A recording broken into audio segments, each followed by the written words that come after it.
Hello everyone, நான் Kalaivani professor அகாடமியோட chief academic coordinator. நம்ம ப்ரொஃபசர் அகாடமில இருந்து யூஜிசி நெட் எக்ஸாம்க்கு ப்ரிப்பேர் ஆயிட்டு இருக்க ஸ்டூடெண்ட்ஸ்க்கு ஹெல்ப் பண்ற விதத்துல ஒரு 30-day எக்ஸாம் பேட்டில் லான்ச் பண்ணிருக்கோம். இந்த 30 டேஸை டோட்டல் 3 ஃபேஸஸா நம்ம டிவைட் பண்ணிருக்கோம். இதுல ஃபர்ஸ்ட் ஃபேஸ்ல நம்ம பேப்பர் 2 மேல மட்டும் ஃபோக்கஸ் பண்ணோம். செகண்ட் ஃபேஸ்ல பேப்பர் 1 மேல மட்டும், தேர்ட் ஃபேஸ்ல பேப்பர் 1 அண்ட் பேப்பர் 2 சைமல்டேனியஸா வந்து நம்ம ஃபோக்கஸ் பண்ண போறோம். இதுல first face already successfully complete பண்ணியாச்சு. 10 ப்ரீவியஸ் இயர் கொஸ்டின்ஸ் ஃபுல்லா படிச்சுட்டு அது பேஸ்டா ஒரு மார்க் டெஸ்ட்டுமே அட்டென்ட் பண்ணியாச்சு. இதுவே நீங்க செகண்ட் ஃபேஸ் எடுத்தீங்க அப்படின்னா பேப்பர் 1 வந்து நம்ம ஃபோக்கஸ் பண்ணிட்டு இருக்கோம். சின்ஸ் பேப்பர் 1 பொறுத்த வரைக்கும் நம்ம யூஜிலியோ பிஜிலியோ பெருசா படிச்சிருக்க மாட்டோம் அப்படின்ற காரணத்தினால நம்ம படிக்க வேண்டிய கண்டென்ட் நிறைய இருக்கும் அண்ட் நிறைய சர்ச் பண்ணி படிக்கிற மாதிரி இருக்கும். இன்கேஸ் உங்களுக்கு அதுக்கு டைம் இல்ல அப்படின்னா நீங்க கைடட் ஸ்டடி பண்ணிக்கலாம் அப்படின்னு சொல்லியிருந்தேன். இன்கேஸ் நீங்க செல்ஃப் ஸ்டடி பண்றீங்க அப்படின்னாலும் முக்கியமான தலைப்புகள் ஆல்ரெடி உங்களுக்கு ஒரு டாக்குமெண்டா கொடுத்துருக்கோம். அதை பேஸ் பண்ணி நீங்க ப்ரிப்பேர் பண்ணிக்கலாம் கூகுள் சர்ச் பண்ணி.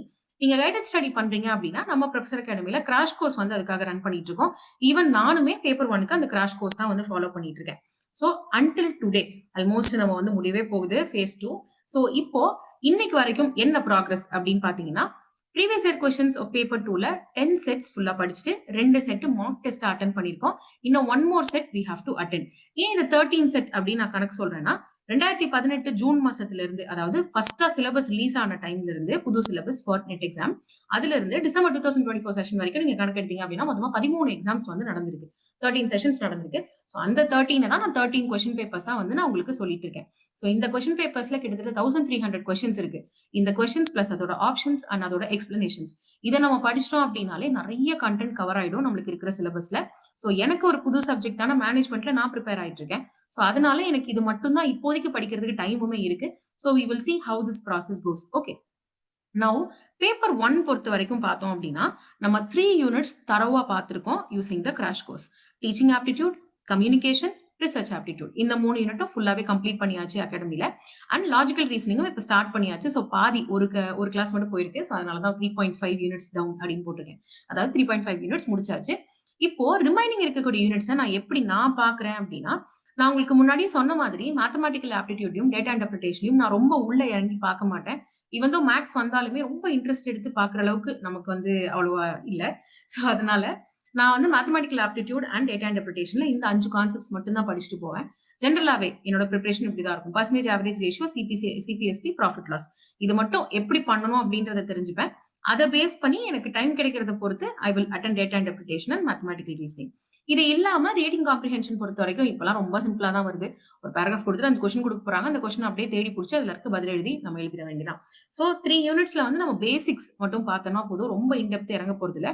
அகைன் ஐம் சேயிங், இது mathematical reasoning and data interpretation எனக்கு வராது அப்படின்னு நீங்க இருக்கீங்கன்னா உங்க கேட்டகரிக்கு மட்டும்தான். ஒரு சில பீப்புள் எனக்கு நல்ல மேக்ஸ் வரும்ன்றவங்க இருப்பாங்க. அவங்க தயவு செஞ்சு இதை ஃபாலோ பண்ண வேண்டாம்.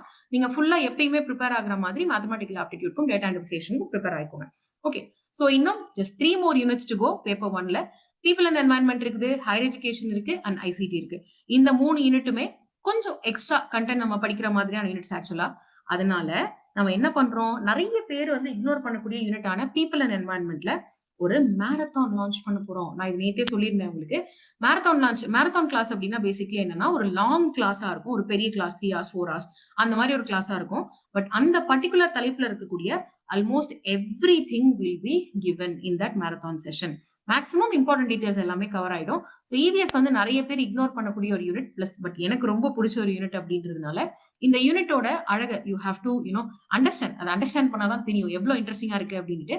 So coming Sunday, that is June 15th அன்னைக்கு மார்னிங் 10 AM ல இருந்து 1 PM வரைக்கும் we are going to organize a marathon session.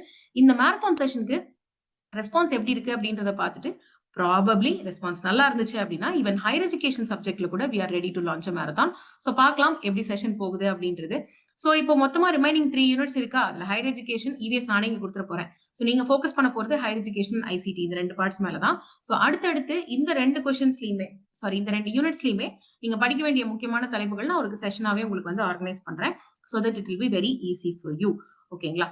So இப்போ செகண்ட் ஃபேஸ் முடிஞ்சிருச்சு. தேர்ட் ஃபேஸ்ல என்ன பண்ண போறோம் அப்படின்றது உங்களுக்கு தெரிஞ்சிருக்கணும் இல்லையா? சோ இப்போ தேர்ட் ஃபேஸ் பொறுத்த வரைக்கும் நம்மளுக்கு அகைன் 10 days இருக்கு. பட் படிக்க வேண்டியது மொத்தமே 3 யூனிட் தான் இருக்கு.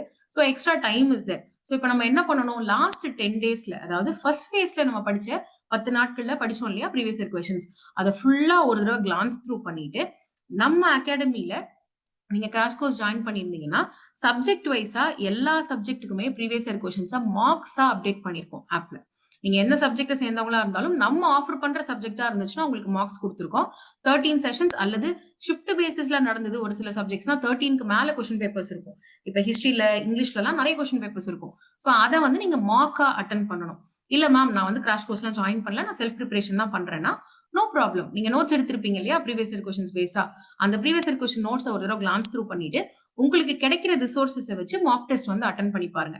எந்த அளவுக்கு லாஸ்ட் அந்த ஒரு 1 வீக் ஒரு 10 டேஸ்ல நம்ம எவ்வளவு மார்க்ஸ் அட்டன் பண்றோமோ அந்த அளவுக்கு நம்மளோட ability of answering the right time increase ஆகும்.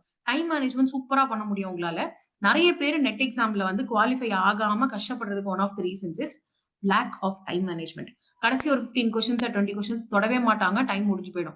அந்த 15-20 கொஸ்டின்ஸ்ல ரீடிங் காம்ப்ரிஹென்ஷன் இருக்கும், which would have fetched them like 10 marks பல்கா எடுத்து வந்திருக்கக்கூடிய டாபிக்கா இருக்கும். ஸோ இந்த மாதிரி நீங்க மிஸ்டேக்ஸ் அவாய்ட் பண்ணணும் அப்படின்னா கண்டிப்பா நிறைய மார்க் டெஸ்ட் வந்து அட்டன் பண்ணி பார்க்கணும். And that's exactly what I'm expecting from you all third ஃபேஸ்ல. ஸோ பேப்பர் 1 3 இருக்கு ரிமைனிங் வச்சு பார்க்க போறோம். அது இல்லாம நம்ம வந்து பேப்பர் 2ல இருக்கக்கூடிய ப்ரீவியஸ் இயர் கொஸ்டின்ஸா ஒரு கிளான்ஸ் த்ரூ பண்ணிட்டு மார்க் டெஸ்டா அதை அட்டன் பண்ணி பார்க்க போறோம். உங்களுக்கு இருக்கக்கூடிய ரிசோர்சஸை வச்சு ப்ளீஸ் டிசைன் யோர் ஸ்கெடியூல். உங்களுக்கு இருக்கிற ரிசோர்ஸை வச்சு உங்களால என்ன முடியும் அப்படின்றத இப்பயே டிசைட் பண்ணிட்டு ஸ்கெடியூல் பண்ணி தனியா டைம் வந்து ஒதுக்கி வச்சிருங்க. இந்த ப்ராசஸை நீங்க ஃபர்ஸ்ட் டேல இருந்து என் கூட ஃபாலோ பண்ணிட்டு வந்திருந்தீங்கன்னா I am damn sure coming செஷன்ல உங்களால எந்த கேட்டகரியை சேர்ந்தவங்களா இருந்தாலும் நெட் பாஸ் பண்ண முடியும். Please keep this in your mind. Previous year questions of paper 2 தான் உங்களுக்கான கோல்டு. அதை நீங்க கையில வச்சுட்டு அதை வச்சுதான் ஃபர்தர் நீங்க ப்ராசஸ் வந்து மூவ் ஆனே வந்து பண்ணணும். ஸோ அதை மட்டும் நல்லா மைண்ட்ல ஏத்திக்கோங்க. நல்லா ப்ரிப்பேர் பண்ணுங்க. இன்னும் கொஞ்ச நாள் தான் இருக்கு. இப்போ போட்ட எஃபர்ட் இன்னும் கொஞ்சம் லைட்டா புஷ் பண்ணி எப்படியாவது ஃபினிஷ் லைன் வரைக்கும் எடுத்துட்டு போயிட்டோம்னா கண்டிப்பா உங்களால இந்த செஷன் பாஸ் பண்ண முடியும். இதை மட்டும் நம்புங்க. Don't think about anything else. யாரு சொல்றதையும் கேட்காதீங்க. Focus focus focus. PYQ PYQ PYQ. All the very best.